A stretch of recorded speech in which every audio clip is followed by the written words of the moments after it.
나훔 당시에 세계 최고의 깡패 중에 깡패고 망나니 중에 망나니고 살인자 중에 살인자인 나라가 아수르였습니다. 아수르는 주위에 있는 얼마나 많은 나라들을 공격을 하고 정복을 했는지 사람들을 다 죽이고 노예로 잡아가고 금, 은, 양식들 다 빼앗아 갔습니다. 시리아도 멸망시키고 이스라엘도 멸망시키고 유다도 치명적인 그런 상처를 입혔습니다.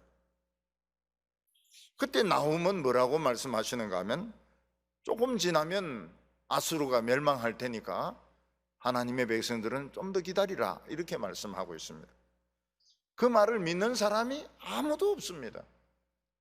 전 세계에서 아수르가 제일 강한데 제일 돈도 많고 무기도 많고 군사도 많은데 그런 나라가 어떻게 망할 수가 있습니까?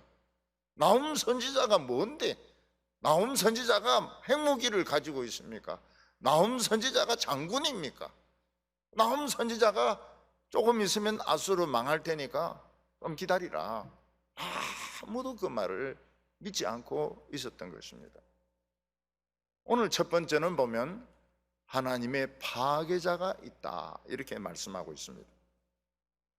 구약 성경에 보면 가끔씩 등장하는 인물이 있는데 하나님의 파괴자입니다. 영어로는 그냥 디스트로이어입니다. 디스트로이어, 그냥 파괴시키는 그런 천사, 그런 파괴자가 있습니다. 이 하나님의 파괴자는 사람들의 눈에 보이지가 않습니다. 그런데 이 세상에 아무리 강한 군대를 가지고 있고 아무리 군사들이 많아도 하나님의 파괴자가 한번 공격하면 쑥대밭이 되고 마는 그런 파괴자가 있습니다. 이 당시 아수르를 대항해서 싸울 수 있는 나라는 한 나라도 없었습니다. 아수르가 한번 출동하면 그 출동한 나라를 싹쓸이했습니다. 사람들을 다 죽였습니다. 조금 남아있는 것은 포로로 잡아갔고 금이나 은이나 양식이나 모든 것 다 끌고 모아가지고 돌아왔습니다. 그래서 아수르는 농사를 지을 필요가 없습니다. 일을 할 필요가 없습니다. 주위 나라에 공격만 하기만 하면 금과 은이 저절로 들어왔습니다. 그런데 아수르가 보지 못하는 것이 있는데 그게 뭔가 하면 하나님의 파괴자, 하나님의 디스트로이어, 하나님의 파괴자가 있다는 것입니다. 하나님의 파괴자가 한번 출동하면 아수르든지 바벨론이든지 로마든지 어떤 나라든지 살아남지 못합니다. 오늘 1절 말씀 보면 파괴하는 자가 너를 치러 올라왔나니 너는 산성을 지키며 길을 파수하며 내 허리를 견고히 묶고 내 힘을 크게 굳게 할지니라. 이 세상에서 개망나니 중에 개망나니고 살인자 중에 살인자고 파멸자 중에 파멸자인 아수르가 온 세상을 다 부수고 지금만 챙기는데 하나님은 가만히 두고 보고 계십니다. 이것이 우리 하나님의 백성에게 이해가 되지 않습니다.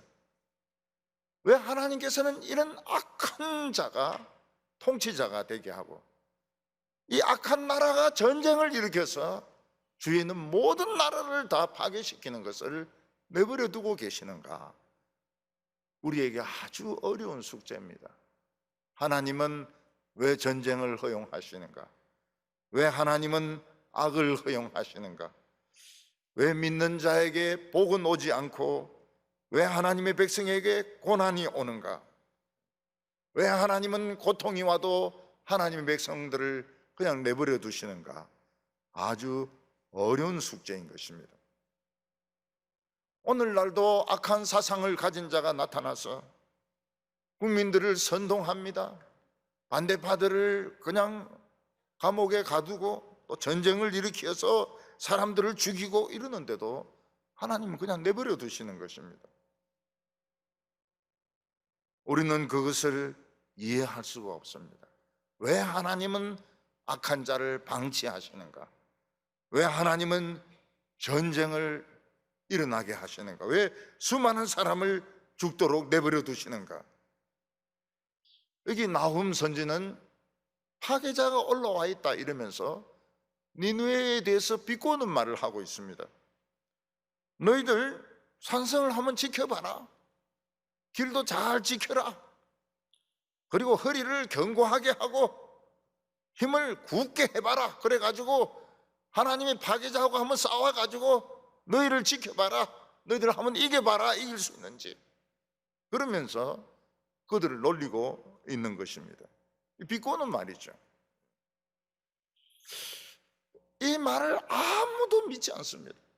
이게 니느웨의 귀에 들어갈 리가 없습니다. 지금 우리가 지금 최고로 강하고 금과 은이 무지무지하게 많고 양식이 엄청나게 많은데 누가 감히 우리를 공격한다고 하느냐? 나홈이 이제 미친놈이라고 이야기할 것입니다.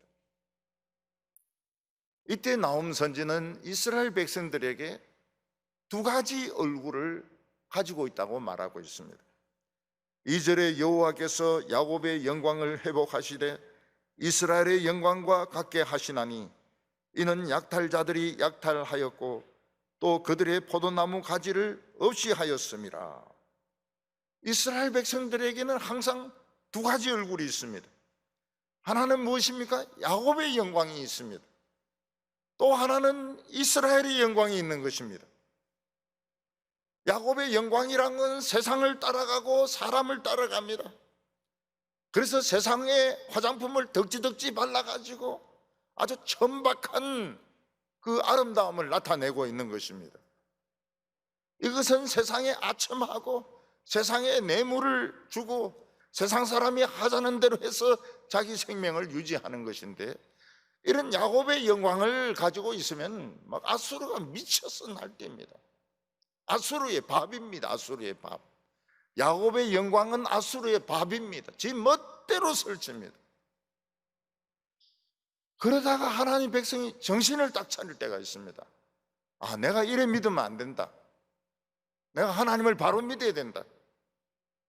그때 세상 화장품 다 지워버리고 세상에 그 덕지덕지 발랐던 거 다 벗어버리고 긴 소톱 다 잘라버리고, 그리고 막 야곱이 천사와 씨름하듯이 하나님 붙들고 막 살려달라고 막 울면서 기도합니다.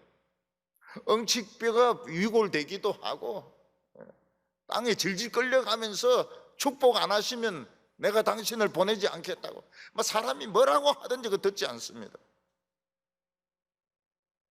그때 하나님이 어떻게 하십니까? 그때 하나님께서 그의 이름을 야곱에서 이스라엘로 바꾸시는 것입니다. 네가 하나님과 사람으로 더불어 이겼기 때문에 사람은 절대로 널 이기지 못한다. 에서도 너 이기지 못한다. 그러면서 그를 축복하고 아무도 그를 건드리지 못하게 하는 것입니다. 그러면서 하나님의 디스트로이어, 이 파괴자가 일어나 가지고 니느웨를 공격을 하는데 이스라엘 백성들은 손도 대지도 못해요. 왜냐하면 이스라엘의 영광이 있기 때문에. 이스라엘의 이름은 승리자란 이름입니다. 야곱의 이름은 사기꾼이란 이름입니다. 이 야곱의 얼굴을 가지고는 이 니느웨를 이길 수가 없습니다. 근데 결사적으로 하나님 붙들고 매달리고 이러면은 이 파괴자가 일어나 가지고 니느웨를 그냥 몰살을 시켜버리는 것입니다. 이스라엘 백성들은 제일 먼저 뭘 없앱니까? 포도나무 가지를 없앱니다. 포도나무 가지를 없애버리니까 포도가 맺히지 못해요. 그래서 아무도 포도를 마치지 못하고 포도주에 취하지를 못합니다. 사람들은 절대로 기분 내지 못하는 거예요. 자기 정신을 가지게 되는 것입니다. 이스라엘 백성들도 전부 자기 정신을 가지고 똑똑한 눈으로 현실을 보게 되는 것입니다. 2차 대전에 독일이 패배하면서 프랑스에서 미술품을 많이 훔쳐갔습니다. 기차에 그 큰 그림들 이런 거 다 훔쳐갔습니다. 근데 그들이 진짜 훔쳐가고 싶었던 것이 포도주였습니다. 포도주. 포도주 많이 생산되는 곳에 가가지고 그 포도를 감춰 놓은 것을 알아내려고 별의별 방법을 다 썼는데, 이 프랑스 사람들이 다른 것은 멍청하지만 포도주 감추는 데는 천재입니다. 결국은 포도주를 못 뺏어갔어요. 그 포도주를 누가 마셨습니까? 저것들이 마셨어요. 저것들이. 독일군들 가고 난 뒤에 자기들이 땅 속에 감춰놓은 그 수만 병의 포도주, 그걸 끄집어내가 마시는 겁니다. 일본 사람들이 도망가면서 막걸리 달라 그래서 우리 얼마든지 막걸리 줬을 건데, 일본 사람들은 또 청주를 마십니다. 청주를. 여기서 하고 있는 이야기가 무엇입니까? 세상 사람들은 자기에 취합니다. 자기에게 취해요. 하나님의 백성들이 정신을 딱 차릴 때 어떻게 합니까? 모든 취하는 것을 다 버립니다. 포도주 가지를 다 잘라버려요. 테레비 안테나를 부러뜨려 버립니다. 그리고 하나님 앞에 씨름해서 우리 살려달라고 이러는데, 그때 파괴자가 올라와, 디스트로이어 파괴자가 올라와 가지고 니느웨를 완전 썰어버리고 이스라엘 백성들은 건드리지도 않는 것입니다. 오늘 두 번째로 니느웨 성이 어떻게 멸망하게 되느냐 하는 것입니다. 이 당시 니느웨 성은 세계에서 제일 오래되었고 제일 크고 제일 강한 성이었습니다. 이 니느웨 성 안에 적이 들어와서 행진을 하거나 마차가 달린다고 하는 것은 상상할 수가 없었습니다. 근데 어느 날 갑자기 붉은 옷을 입은 적들이 들어와 가지고 막 마차가 달리고 행진을 하기 시작했습니다. 그 붉은 옷은 공산당이 아닙니다. 오늘 바벨론을 말하는 겁니다. 3절에 그의 용사들의 방패는 붉고 그의 무사들의 옷도 붉으며 그 항오를 버리는 날에 병거의 쇠가 번쩍이고 노송의 창이 요동을 하도다. 이스라엘 백성들이 정신을 차릴 때, 야곱의 껍질을 벗고 이스라엘의 그 얼굴을 가질 때, 자기 본 얼굴을 가질 때 하나님께서는 니느웨는 끝났다 그러면서 니느웨에 이 멸망자, 파괴자, 디스트로이어를 집어넣는 것입니다. 그러면 그 안에 막 군인들이 막 들어가는데 방패가 다 붉은색입니다. 군복도 다 붉은색입니다. 그들의 뭐 마차들이 막 돌아다니는데 스톱이 없어요. 스톱이. 그냥 사람 치워 죽이려고 돌아다니니까. 그러면서 귀족들을 잡아내고 왕족들을 잡아내고 검 있는 데를 찾아내는 것입니다. 그동안 절대 권력을 누리던 니느웨는 한순간에 난리가 납니다. 4절에 그 병거는 미친 듯이 거리를 달리며 대로에서 이리저리 빨리 달리니 그 모양이 횃불 같고 빠르기가 번개 같도다. 니느웨 성 안에 들어온 병거는 그냥 최고의 속도를 내 가지고 달립니다. 왜냐하면 부자나 귀족들, 왕족들 찾아내기 위해서입니다. 미친 듯이 달리는데 스톱이 없어요. 그냥 사람 있으면 치고 넘어갑니다. 닥치는 대로 치워버리고 여기서 번쩍 저기서 번쩍 이러면서 금과 은과 보석을 다 빼앗아내는 것입니다. 결국은 무슨 이야기를 하고 있습니까? 니느웨가 난공불락의 성이지만 약점이 있다는 것입니다. 약점이 없는 사람이 없어요. 약점이 있는 겁니다. 6절과 7절 보면 강들의 수문이 열리고 왕궁이 소멸되며 정한 대로 왕후가 벌거벗은 몸으로 끌려가니 모든 시녀들이 가슴을 치며 비둘기같이 슬피 우는도다. 니느웨는 강으로 에워싸인 도시입니다. 그 니느웨를 공격하려면 전부 배를 들고 와가지고 배 타고 와서 공격을 해야 되니까 니느웨를 함락을 시킬 수가 없습니다. 그런데 니느웨의 약점은 어디에 있습니까? 수문에 있는 겁니다. 수문을 누가 아는 겁니다. 그래서 수문을 열어버리니까 물이 쫙 빠지면서 그거가 물이 하나도 없어요. 그리고 적들은 수문으로 또 들어오는 겁니다. 그래서 니느웨를 불질러 버립니다.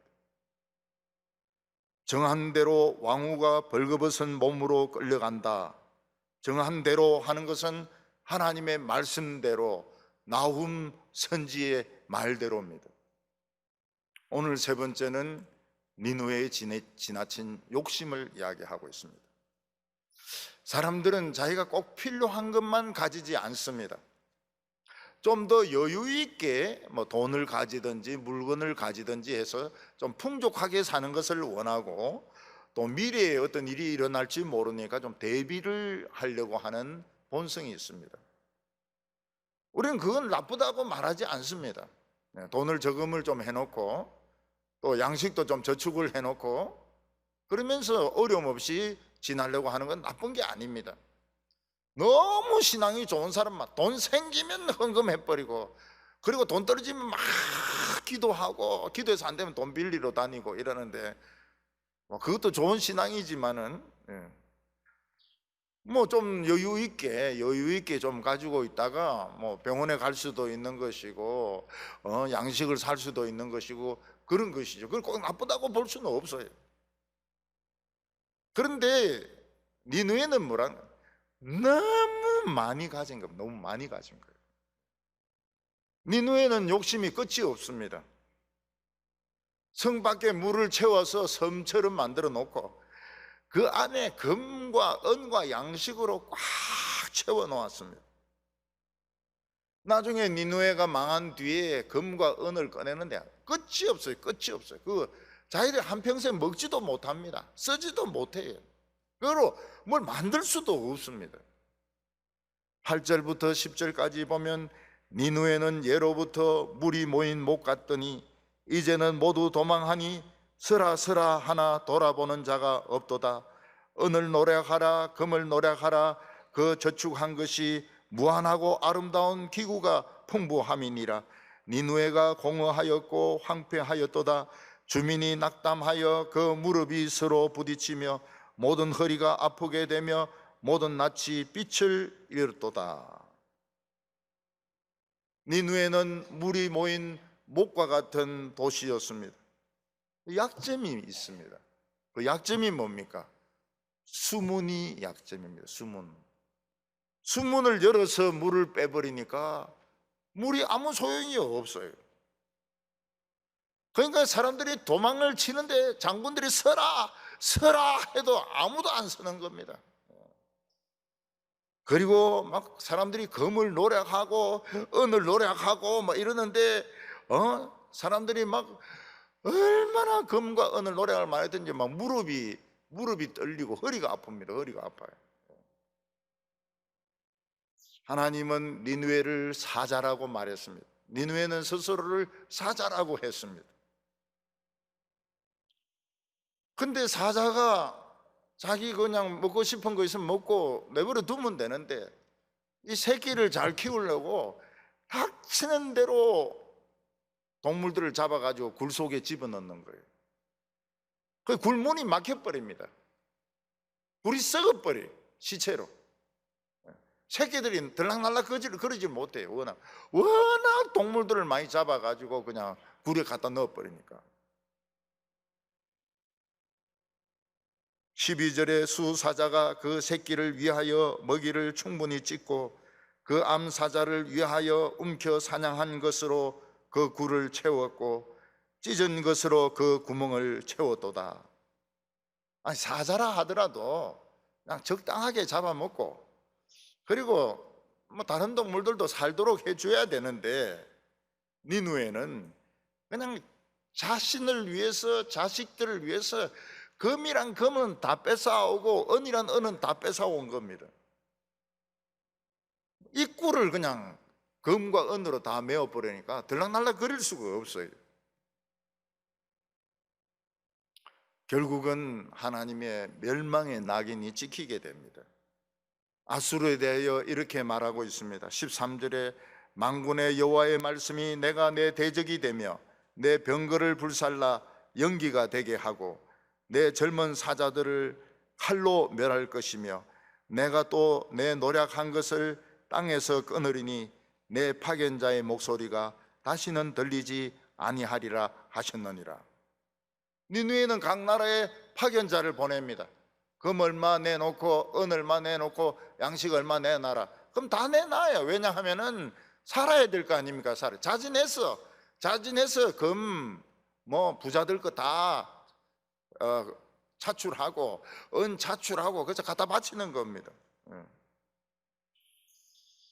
하나님의 정한 때가 되니까 어떻게 됩니까? 파괴자가 올라가게 됩니다. 그 파괴자는 천사일 수도 있고 전혀 생각하지 못했던 적일 수가 있습니다. 여긴 바벨론입니다. 바벨론.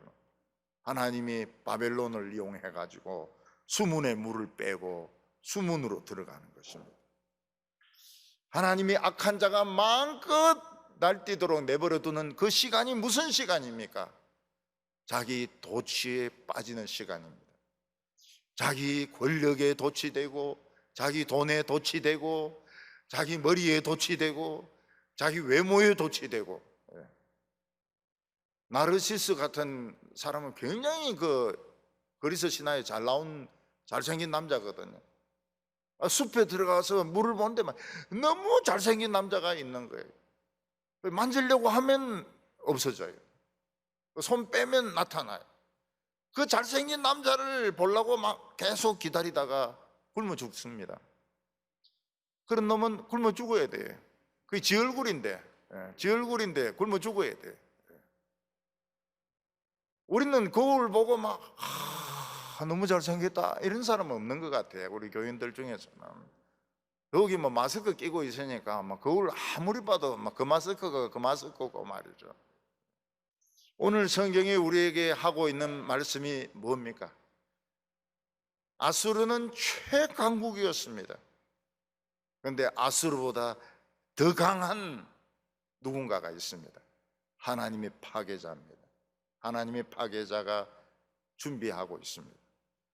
하나님은 하나님의 백성들에게 야곱의 껍질을 벗으라고 말하고 있습니다.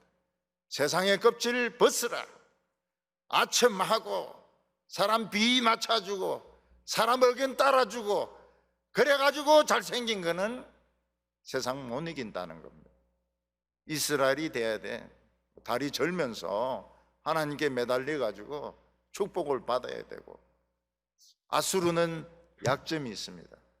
수문이 약점입니다. 그리고 말도 안 되는 거짓말에 속은 거예요. 노송나무 흔들리면 망한다. 노송나무 그 배에 가지고 온 건데 그 말도 안 되는 거짓말에 속아가지고 말도 안 되는 말에 속아가지고 안전하다고 생각했는데 전부 나무 배에 가지고 들어온 겁니다. 하나님은 사자에게 이야기합니다. 네가 아무리 사자라 하더라도 적당하게 먹어라. 적당하게 먹어. 새끼들 키운다고. 새끼들 적어도 사냥을 자기들도 사냥을 해야지. 새끼들 먹이겠다고 불에 그냥 시체들 잔뜩 쌓아놓으니까 그거 다 썩어버리잖아요. 썩으니까 망하는 것입니다. 오늘 우리는 적당하게 강해야 됩니다. 돈 버는 것도 적당하게 만족해야 됩니다. 자녀들을 위해서 막 자꾸 아끼고 그래 할 필요가 없어요. 저것도 돈 벌어야 돼요. 저것도 고생해 봐야 됩니다. 야곱의 세상적인 껍질 벗겨버리고 이스라엘이 되어서 하나님과 씨름해서 승리자의 그 칭호를 얻고 다 축복받는 성도들 되시기를 바랍니다.